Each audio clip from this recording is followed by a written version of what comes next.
নমস্কার বন্ধুরা, আমার চ্যানেলে নতুন একটা ব্লগে আপনাদের সকলকে স্বাগত।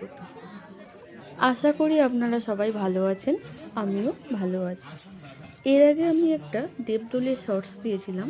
সেই দেবদোল কীরকম, দেবদোলের মেলা কীরকম, সবটাই আজকে আমি আপনাদের সাথে শেয়ার করব।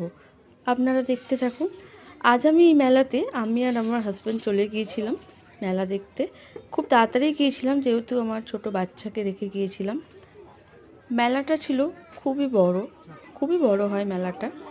তো আমি ছোট্টবেলায় তো এই একটা বছর ধরে অপেক্ষা করতাম কবে এই মেলা আসবে, কবে দোল হবে। কারণ দোলের দিন তো এমনিই খুব মজা হয়, সকাল থেকে রং খেলা, রং মাখানো, বড়দের পায়ে আবির দেওয়া, সমস্ত কিছু। তারপরে বিকেলবেলায় সবাই ছোটোবেলায় ঠাকুমা, জেঠু, কাকারা সবাই টাকা দিত, সেই টাকা উঠতো, দিয়ে মেলা দেখতে আসতাম, খুব মজা করতাম। এখন বড় হয়ে গেছি, সেই মজাটা হয় না, কিন্তু মেলা দেখতে আসার মজাটা একটা অন্যরকম ফিলিংস থাকেই। তো খুবই মজা হয়েছে।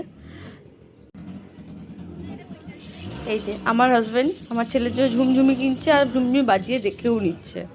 তারপরে এই দিকে খাবার স্টল বসেছে। যদিও আমরা সেদিন কিছুই খাইনি, পূর্ণিমা ছিল বলে, তো শুধুই ফুচকা খেয়েছিলাম। তো আপনারাও আমাদের সঙ্গে মেলা ঘুরুন, আনন্দ করুন, দেখতে থাকুন। বারবার মায়াস্থলের মা মনসা ধামাকার জিনিসের কথা মনে পড়বেই পড়বে। আর মনে মনে পুরো স্কুলের মাঠটা জুড়েই এখানে মেলাটা হয়েছে।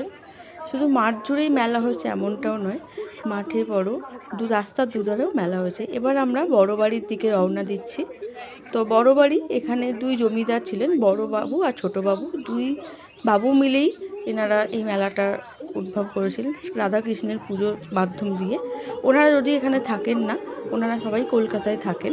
তো বছরে একটি দিনই রাধাকৃষ্ণের মূর্তি বের হয়। তো সেই দিন আমরা পুজো সবাই মিলে, গ্রামে সকলে মিলে পুজো করা হয়। তো আমরা সবাই এখন বড় বাড়ির দিকে রওনা দিচ্ছি।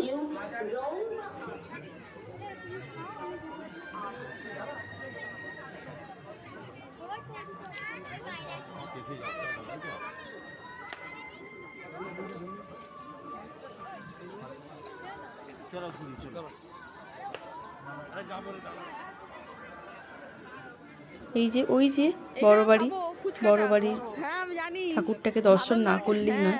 ভোরের দিকে দর্শন করা হয়েছে, তারপরেও আবার দর্শন করি আর একবার। রাধাকৃষ্ণকে দেখতে বারবার যতবারই দেখি না কেন কমই দেখা হয়, খুবই ভালো লাগে। এই যে সেই রাধাকৃষ্ণ। তারপর আমরা জিলিপির দোকানে চলে গেছি, জিলিপি কিনে নিয়ে, সাদা জিলিপি, লাল জিলিপি কিনেছি, কিনে নিয়ে বাড়ি চলে গেছি। যদি ভিডিওটা ভালো লাগে অবশ্যই লাইক, কমেন্ট আর শেয়ার করবেন। Thank you. সব ভিডিও